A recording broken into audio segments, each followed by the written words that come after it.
हाय, hello, नमस्कार. कशा आहात तुम्ही सगळे? मस्त. आज आता आम्ही गावाकडे आलेलो आहोत. तर आमचं कुलस्वामिनी जे सातारा जिल्ह्यामध्ये दुधेबावी म्हणून गाव आहे. तर तिथं आम्ही सगळेजण चाललोय दर्शनासाठी आणि देवीसाठी ओटी घेतले, साडी घेतले. कारण बरेच वर्षांनी मी आलेली आहे. त्यामुळे साडी घेतली देवीसाठी आणि छान साडी घेतलेली आहे. अशी साधी कोणीतरी दिली अशी साडी देवीला कधीच द्यायची नाही. चांगली नवी कोरी साडी आणि चांगली घ्यायची की कोणीही वापरू शकेल. देवीचे जे सेवा करतात ना ते वापरू शकतात. एकदम चांगली असल्यावर ते जास्त आनंदाने वापरतात कुठे जाता येताना वगैरे. तर हा घाट बघा किती सुंदर आहे ना. आम्ही सगळेच चाललोय दर्शनासाठी. जेवणच घेऊन खरं जाणार होतं, पण जेवण काय काय रस्त्याच्या भाज्या होत्या म्हणून नाही घेतलं. हे बघा भवानी आईचं मंदिर खूप घाट होता, वळणाचा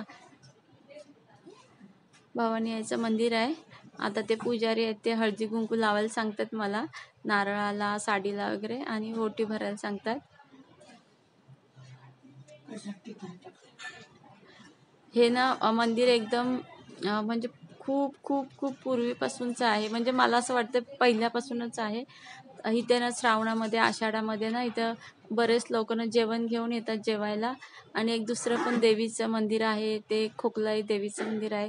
त्या देवीचं पण दर्शन घेतल्यावर ना कधीच लेकरा बाळांना खोकला होत नाही असे सगळेजण सांगतात. पण हे खरं पण आहे. डोक्यावरनं मी ओढणी घेतली ओटी भरायचे म्हणून.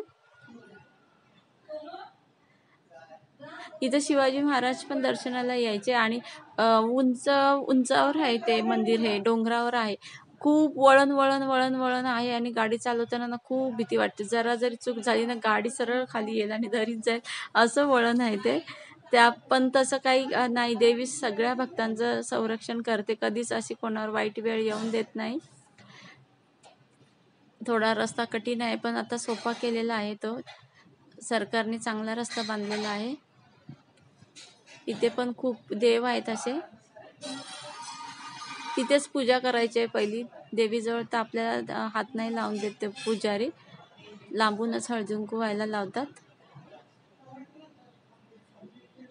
ओटीमध्ये हळकुंड, तांदूळ, पीठ सगळंच आणलेलं आहे मी. फळ म्हणून मी नारळ घेतलाय, कारण आम्ही आदल्या दिवशी राहिलो होतो मावशीकडे मुक्कामाला. मग ते फळ वगैरे खराब होतील आणि माझ्या लक्षात पण नव्हतं फळ घ्यायचं, नाही तर मी घेतलं असतं काही ना काही फळ. तर श्रीफळच घेतलेलं आहे, हळकुंड, सुपारी, तांदूळ. हे बघा इकडे ना पाऊस झालेला आहे ना, तर खूप छान वातावरण, म्हणजे निसर्ग सौंदर्य खूप छान दिसतंय ना. हे बघा कसं वळण वळण वळण आहे. असं एकदम वरून जो घेईल ना असं शूटिंग, तर खूप छान हा घाट आहे. भारीच आहे एकदम.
मामाच्या घरी आलो होतो आम्ही. नंतर देवीचं दर्शन घेतल्यानंतर ना मामाची शेती बघा किती सुंदर आहे ना. ज्वारी, ऊस वगैरे लावला होता, पण ऊस मी व्हिडिओमध्ये नाही घेतला.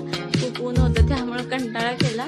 तर सीताफळ बघा किती सुंदर लागलेत. आणि घराच्या पाठीमागं त्यांच्या ना लिंबाचं झाड आहे, त्याचा ना खूप छान वारा येत होता. इतका वारा येत होता की असं वाटत होतं इथंच राहावं असं वाटत होतं. खूप छान वाटत होतं. हे बघा मावशी पण होती आमच्यासोबत, त्यामुळे ती तिकडं तोंड करून मिसरी लावते आणि ओरडत होती मला म्हणत होती कशाला मला व्हिडिओमध्ये घेतेस असं म्हणून तिने पाठ केली होती. हे बघा किती सुंदर वारा सुटला होता. खूप भारी वाटत होतं मला, तर लय भारी वाटत होतं. मी सांगू शकत नाही. गावाची मजा भारीच असते. पण मामाच्या घरी गेल्यावर आधीच्या लहानपणीच्या आठवणी ताज्या झाल्या. तर खूप छान वाटत होतं. आधी आम्ही लहानपणी कसं करायचं, कुठे खेळायला खेळायचो, काय करायचं ते मजा वाटत होती. नंतर मग आम्ही दुसऱ्या दिवशी आमच्या गावची जत्रा होती ना, म्हणजे वडिलांच्या आईच्या गावची.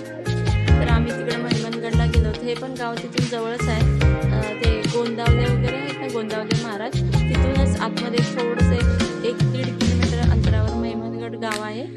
तर ते गावामध्ये ना आता उन्हाळा आहे, सगळीकडं